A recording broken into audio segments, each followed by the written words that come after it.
Assalamualaikum Pak Anton. Katanya nunggu ya? Waalaikumsalam. Iya, lumayan ini. Nggak Tapi berapa nggak menit? lama kok. Ada 15 menit kali ya? Kurang lebih. Kurang lebih ya. Iya, iya kurang lebih. Gini Pak Anton, saya ini harus rutin dikontrol ke rumah sakit. Eh, supaya Pak Anton ini penasaran, tonton dulu deh videonya deh. Iya, iya, iya, Videonya. iya, iya. Nih tadi nih saya di rumah sakit nih. Tapi videonya ini diedit di rumah sakit. Acak-acakan, ada Formula E, ada ruang tunggu, ada apa nggak tahu, kita tonton aja dulu ya. Mulai. Ayo coba ya. Akhirnya beli mobil listrik juga dia. Gara-gara lo jadi Masa? beneran, serius tuh. Enak tapi kan? Belum dicoba. Miringin ke sini biar Alhamdulillah kelihatan dengan kameranya, kita biar Pak lihat. melihat menyaksikan banyak pasien di rumah sakit, kemudian kita juga berkonsultasi dengan dokter, Ini suasana di rumah terasa sakit bahwa Rumah hidup sakit umum. ini hanya sementara. Selama kita sehat, tidak ada rasa khawatir, tidak ada rasa empati kepada orang lain. Tapi dengan adanya pergi ke rumah sakit seperti ini, apa yang tidak pernah kita pikirkan juga kita pikirkan. Inilah sebagai gambaran pentingnya bersyukur diberi kesehatan. Orang tua saya dulu pernah mengatakan, katanya kalau orang diberi penyakit itu tandanya. Nggak apa-apa. Oke, saya ingin cerita dulu kenapa kita janjiannya agak molor, karena ya itu tadi, rumah sakit begitu luar biasa padatnya, dan itu saya 3 hari baru bisa sampai di rumah sakit umum. Hari pertama kita ada di puskesmas, sehari nyari surat, ya kan? Baru kemudian yang kedua ke rumah sakit Kartini, itu yang paling lama itu. Paling lama. Pernah setelah dari rumah sakit Kartini datang ke rumah sakit umum. Di rumah sakit umum itu ditanyain, oh, mana yang kertas merahnya, gitu. Nggak ada, balik lagi gitu kan. Akhirnya sampai 4 hari gitu. Tapi kalau sudah tahu prosedur sih enggak. Jadi harus ada biro khusus pelayanan masyarakat. Jangan sampai orang, kalau saya makan sehat sebenarnya ini mah karena dalam rangka untuk menjaga aja kontrol itu ya kan. Walaupun saya punya penyakit bawaan, iya preventif begitu. Nah, Pak Anton itu kesini kan mau karena anggota dewannya kelurahan ya, Iya, DPR-nya ya. iya. Tanya tentang PPDB katanya, gimana yang ditanya? Iya, saya ya namanya udah setiap tahun lingkungan itu sedikit pusing lah masalah proses PPDB-nya, mulai masuknya. Jadi orang tua murid itu taunya, Pak, anak saya gimana caranya masuk? Waduh. Tapi waktu sosialisasi Bapak hadir ya waktu itu ya? Sosialisasi saya datang, alhamdulillah saya datang, perwakilan dari BPD Desa Telaga Murni 2 orang, kebetulan saya ya. Dari kelurahan, dari camat, dari sekolah-sekolah Iya, udah ya iya. semuanya. Jadi gini Pak, untuk lingkungan, kalau BPD itu kan lingkungan, itu ada 50% jatahnya. Yang jadi permasalahan itu biasanya anak-anak yang sudah diterima tapi nggak diambil. Oh, ada juga yang begitu. Ya itu masalah. Waduh. Biasanya mereka itu yang bekerja sama dengan pihak ketiga, punya link, begitu sekolah favoritnya ada yang tidak diambil karena berbagai macam, akhirnya dia tinggalkan Kesannya sekolah. batu loncatan gitu. Dan itu yang merusak Iya. tatanan itu diantaranya. Permainan-permainan seperti itu kadang-kadang dimanfaatkan oleh pihak ketiga. Karena saya itu kepala sekolah yang sudah beberapa tempat ya, Tarumajaya, SMA 5, SMA saya itu bahkan swasta juga di Al-Azhar dulu, saya pernah di Martia Bakti, di beberapa sekolah. Jadi saya tahu persis lah permasalahan-permasalahan jatuhnya mutu sekolah itu diantaranya kan PPDB. PPDB ya. PPDB itu saya dapat dari Pak Doni tuh. Anak-anak yang di lingkungan sini sudah pilihan pertamanya ke sini. Tiba-tiba karena sistem, anak-anak yang nilainya bagus-bagus dilimpahkan datang dari SMA Tambun Selatan, ada dari SMA Cikarang Utara, dilimpahkan ke sini. Anak-anak yang sudah diterima di sini tertendang. Ya, Itu masalahnya ya kan? Itu yang Gitu.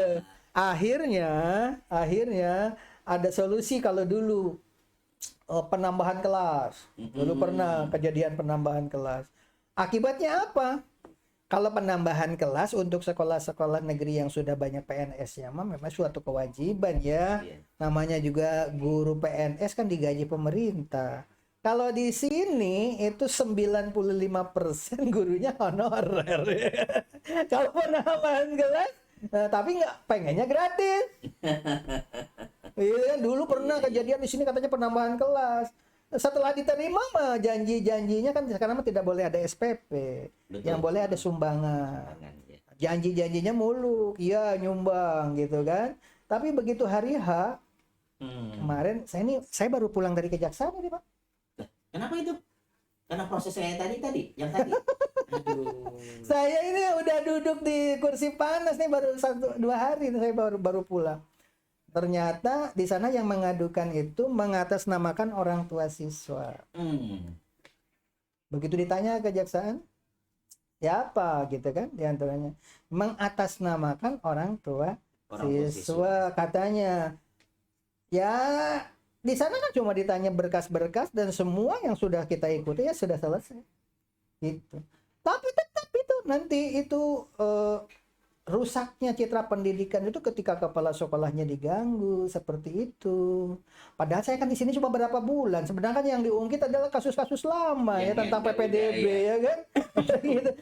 Harusnya kepala sekolah yang baru datang adem, ini malah bolak-balik ke kejaksaan masalah rapat komite gitu Saya kan. yang bikin pusing Bapak salah satunya. Karena warga saya bisa masuk sekolah.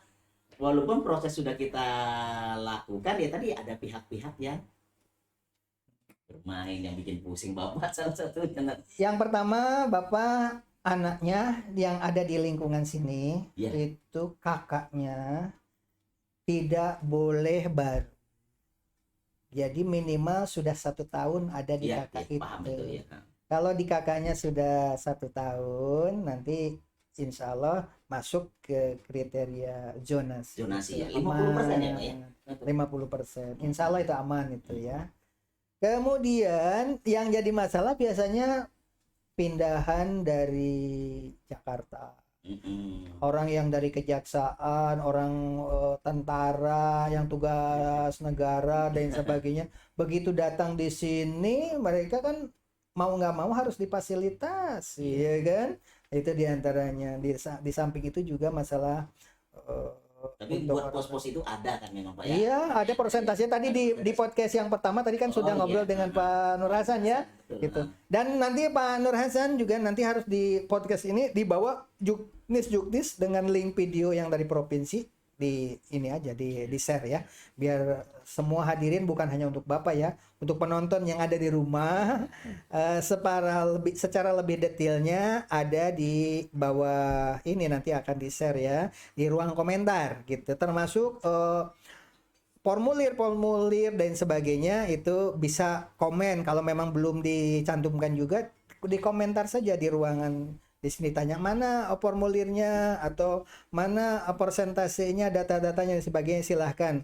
Hadirin sekalian yang ada di rumah boleh nonton. Walaupun sekarang ini Pak Anton yang bertanya, sebenarnya yang paling membutuhkan itu orang yang tidak ikut sosialisasi. Pak Anton tadi udah ikut sosialisasi, tahu persis itu.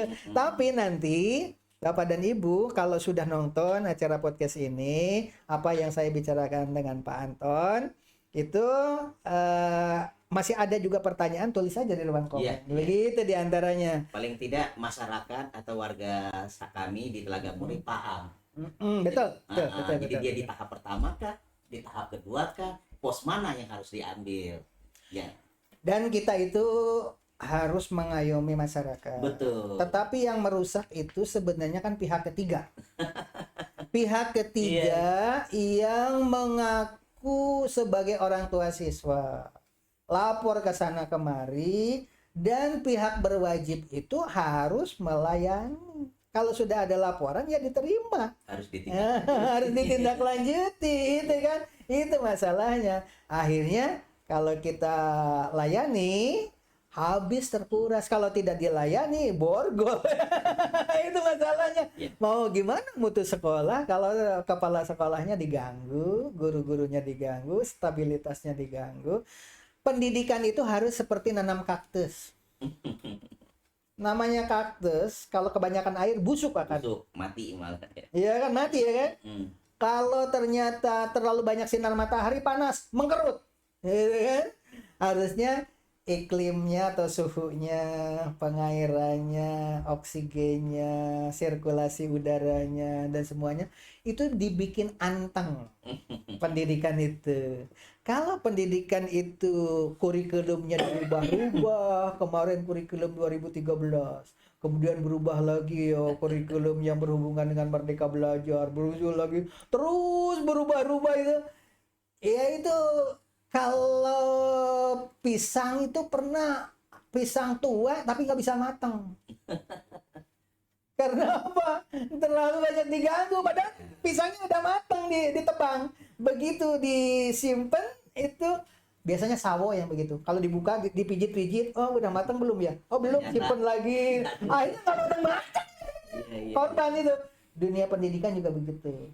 Nah, mudah-mudahan kalau saya, Pak Anton, karena pengalaman dah lama, segala sesuatunya dinikmati. Saya sudah pernah duduk di Polda juga. Ternyata jadi kenal sama orang Polda. Dengan masalah yang sama. Oh beda-beda, bukan hanya PPDB. Akhirnya kita dengan Polda itu bilangnya begini, Bapak kalau jadi pemimpin sekolah itu harus siap kecebur kali dan harus bisa berenang. Kalau memang tidak mau ya jangan jadi pemimpin. Kita bilang begitu. Ya sudah, kita nikmati aja. Akhirnya kita punya link. Begitu juga ketika datang di kejaksaan juga sama seperti itu. Kalau habis memutus perkara kejaksaan, Pak jangan salah. Habis ketok palu, yang ngetok palunya nggak bisa tidur itu katanya. Kata orang kejaksaan begitu. Kenapa? Rongrongan pihak ketiga di fitnah katanya dari tuntutan segini kok diputuskan segini. Nah, akhirnya itulah akhirnya yang membuat repot itu pihak ketiga sebenarnya. Dari pihak kejaksaan sudah jujur, juga dibikin lelah, dari pihak Polda juga. Ada solusi untuk pihak ketiga yang sering ya mengusik sekolah dah, khususnya untuk masuknya anak baru begini. Ya itu tadi, harus pemimpin itu harus berani seperti yang saran dari Polda tadi. Kalau jadi pemimpin harus bisa berenang. Kalau kecebur ya berenang, jangan takut. Kalau takut malah jadi bulan-bulanan nanti. Iya. Wah, dulu juga dia mah takut ditakut-takutin begini. Betul, kan? Akhirnya jadi korban. Karena sering kejadian itu akhirnya apa mendompleng kami yang di desa, baik BPD maupun ya perangkat desa. Kami niatnya memang menolong warga kami bagaimana bisa sekolah, tapi ada pihak ketiga memanfaatkan ini. Oke, ini Pak Anton yang ingin saya ceritakan hadirin sekalian. Jadi segala sesuatu itu kalau dasarnya ibadah, innamal a'malu binniyat. Semakin kita dipanggil ke kejaksaan karena benar, karena jujur, tidak mau nyeleweng, kita dipanggil-panggil bolak-balik. Seperti tadi saran katanya yang penting mah harus bisa berenang. Kalau sudah kecebur berenang gitu loh. Asal udah kecebur kagak bisa berenang kelelep gitu kan. Nggak apa-apa. Dan itu niatin ibadah. Betul. Ketika kita capek, lelah, maka dosa kita akan diambil sama orang yang memperdaya kita. Semakin kita setiap langkah diuji, berarti dosa kita berguguran satu persatu. Tapi kalau semakin takut, akhirnya udah deh kalau begitu ya udah nggak apa-apa deh. Akhirnya difasilitasi dengan melanggar aturan, difasilitasi melanggar aturan. Akhirnya apa? Dosanya dunia akhirat. Di akhirat. Padahal yang apalagi saya nih, semakin saya punya penyakit harus kontrol. Saya penyakit udah pasang ring di jantung. Pasang ring, berarti udah persis kayak pasien kami namanya Pak Haji Karsa dipasang ring. Dia mantan Sekcam Sukatani. Alhamdulillah dengan 17 hari mengkonsumsi produk 9 SP sembuh. Oh, ada obat itu ya? Herbalnya Obat, ada. Namanya Oh, yang tadi dijelaskan tadi ya? ya, Oke. dia jantung. Oke, hadirin sekalian yang ingin jaga-jaga jangan sampai kena penyakit jantung seperti saya, ada herbal untuk itu. Di podcast sebelumnya judulnya tadi PPDB dan pemadam kebakaran kalau nggak salah tadi itu di situ sudah ada produk-produknya dan termasuk linknya juga ada di ruang komentar ya. Itu saya pengalaman bahwa untuk kontrol ke rumah sakit umum saja harus 3 hari. Tuh. Hari pertama ke puskesmas, kedua ke nambah di pikiran. lagi kembali ke PPDB ya. Iya. Jadi sedikit saya tambahin. Iya. Nah, produk kita ini pertama memang dibuat sama dokternya sendiri, terus dokternya turun langsung. Jadi dari dalam kita pakai produk tapi diterapi. Ada terapinya juga ya. Dokter yang langsung turun namanya Dokter Johan Jo, asli orang Indonesia. Jadi nanti misalnya kayak stroke bisa jadi 12 sampai 13 kali pertemuan sama dokter. Dari dalam dengan produknya. Sebentar dulu, Pak. Iya. Karena Bapak mah anggota dewan ya, dewan di kelurahan BPD itu kan sama dengan DPR MPR ya kan. Dengar-dengar katanya Formula E itu di kembali ke iya, katanya itunya ada yang borong ya artisnya. Katanya begitu. Coba Pak Doni ditonton dulu tadi yang awalnya doang, yang awal yang tadi itu, yang Formula E yang dari awal itu, yang Akhirnya beli mobil awal. listrik juga dia. Gara-gara lo jadi Masa? beneran, serius tuh. Enak tapi kan? Belum dicoba.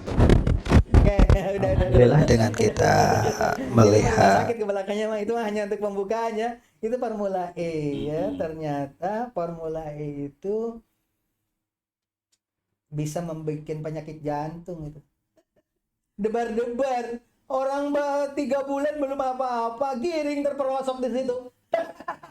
Gimana menurut Bapak itu tentang booster? Itu memang fenomena Indonesia. Oh, fenomena Indonesia ya? Iya, fenomena. Kalau nggak begitu bukan Indonesia. Giring, lihat kambing, domba di lokasi tersebut, terpelosok kakinya karena memang itu kan tempat urugan ya, lumpur dari kali untuk pengerukan itu dibuangnya kan di situ. Makanya giring terperosok pada saat itu. Di situ diantaranya. Baru diangkat. Menurut Bapak ini jujur kalau orang BPD mah kan cerdas ya kan, karena masalah masyarakat. Booster itu gimana sih menurut Bapak sih? Bagus apa jelek sih Pak? Kalau saya bicaranya lebih umum. Karena ya walaupun bagaimana booster ini kan memang udah tugasnya begitu ya. Cuma ya kita aja yang mensikapinya lebih arif. Karena itu tadi Pak, dengan sudut pandang orang sudah berbeda-beda. Sudut pandang saya menyatakan ya memang tugasnya di satu sisi seperti kata Bapak tadi, dia sendiri melakukannya kadang-kadang ada sesuatu seperti Jackson ketok palu tadi, ada sesuatu yang menjadi beban dia. Secara pribadi mungkin Ada pihak ketiga yang betul, menunggangi secara ya. pribadi dia nggak bisa, tapi memang ini tugasnya sama pihak ketiga. Tapi bagaimana dengan booster yang sampai jadi korban seperti Pak Ade Armando? Dalam. Berat kan? Biar Dalam ini ujian calon dewan ini. Kan sekarang BPD, besok kan 2004 ya. Nah, siapa tahu jadi DPR RI kan. Nah, ayo gimana itu profesor loh Ade Armando itu. Iya, itu kita lihat dari sudut pandang orang beda-beda. Sudut pandang yang sebagai pelajar mungkin sah-sah saja. Sudut pandang sebagai pendemo kemarin kejadian buruh, aduh susah karena urusannya perut. Nah ini tinggal tergantung sudut pandangnya tadi Pak. Jadi sah-sah saja ada Sah-sah aja. Itu tadi niat baik kita belum tentu disambut baik sama orang lain. Nilai positifnya apa sih booster Pak? Saya menyelesaikan masalah. Jalannya begitu. Menyelesaikan masalah ya? Iya. Aktualnya ya begitu. Oke. Kalau saya juga sama sependapat dengan Bapak. Mungkin pendapat Giring juga benar.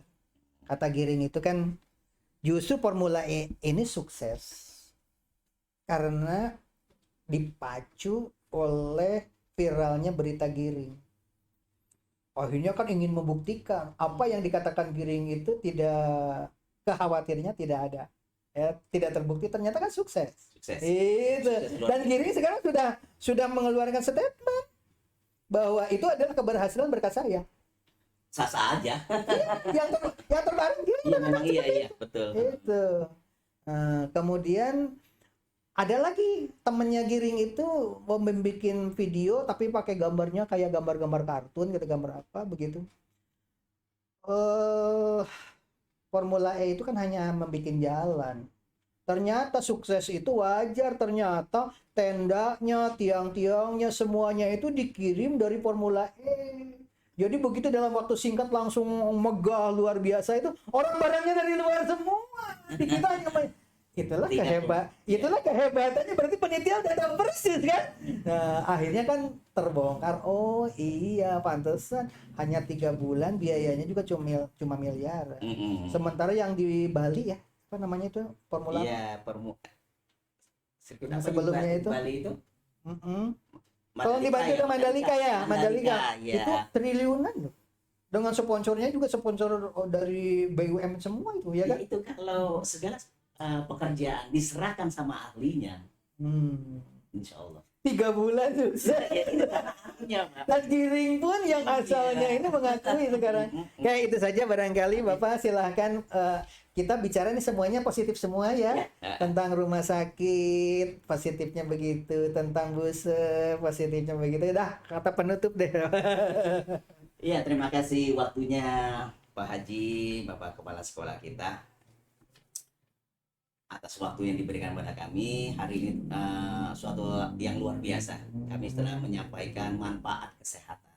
Manfaat dari kesehatan yang lebih baik menjaga kesehatan. Karena sakit itu mahal. Ya, nanti adalah tadi apa bahasanya Pak? Di ruang komentar ya. Iya, di ruang komentar. Itu untuk kesehatan. Selanjutnya adalah untuk masyarakat kami Desa Telaga Murni. Semua sudah diatur untuk masalah PPDB. Insya Allah pakai jalur yang sudah Ada. Ada tahap 1, tahap kedua. Kami dari desa, BPD maupun kepala desa siap membantu. Selagi itu warga Telaga Murni, dan tetap kami pun pakai jalur. Jangan pakai yang di luar itu. Mungkin itu saja. Oke, kemudian di sini kebetulan nih nggak sengaja ini. Saya ada di catatan sini. Zonasi minimal 50%. Ya, 50%. Afirmasi KETM minimal 20%. Untuk sekolah ini berarti zonasi itu hanya 100, bukan hanya lagi, banyak 144 kuotanya ini. Iya, banyak itu. Jangan khawatir lah. Sebenarnya cukup. Iya, kemudian untuk KETM itu apa itu? Jalur ini ya, jalur Minimal 20%. ya, tidak mampu. 34 siswa. Ya, bisa pakai Afirmasi, ada lagi kondisi tertentu, perpindahan tugas orang tua atau anak guru. Prestasi akademik 67 siswa di sini.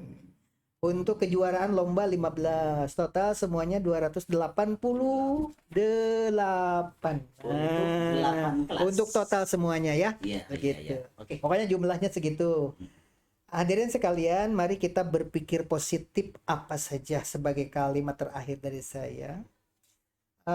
Jangan takut ada rongrongan pihak ketiga. Menghadapi itu sebenarnya nggak mau ada masalah, tetapi saya selalu siap badan dan apapun akan saya nikmati di jalan Allah supaya berguguran dosa. Ketika ada orang yang memperlakukan sekolah, karena tujuan saya kan untuk mengembangkan mutu sekolah, untuk meningkatkan apapun potensi-potensi yang ada, tapi ketika ada pihak yang lain merongrong, saya siap menghadapi gitu. Karena apa? Niatnya ibadah. Betul. Mudah-mudahan semakin banyak orang, model hari ini itu saya baru pulang dari kejaksaan karena diadui kan mengaku orang tua siswa, saya yakin bukan orang tua siswa. Itu ternyata selesai permasalahan.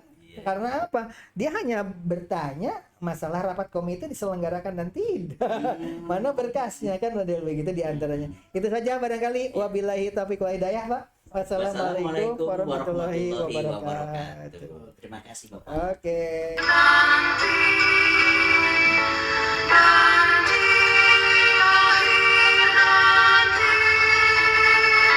Ingin melihat lebih dekat, maka perlu terus memperpanjang waktu pencahayaan. Dan akhirnya Hubble mendapatkan kesimpulan, ternyata ada lubang hitam besar di tengah galaksi N67. Berbahagialah orang-orang yang sedang menuntut ilmu atau bertafakur Ke sekitarnya. Ketika gas dalam piringan akresi jatuh ke lubang hitam, energi akan dilepaskan dalam bentuk radiasi elektromagnetik, yaitu memancarkan cahaya yang sangat terang. Foto yang menunjukkan melanjutkan ke S2 di Swiss itu adalah cita-cita mulia. 6,5 miliar kali masa matahari. Insya Allah Karena masanya sangat besar, selamat piringan jalan akresi gas Eril. galaksi ini tertarik ke sekitarnya. Ketika gas dalam piringan akresi jatuh ke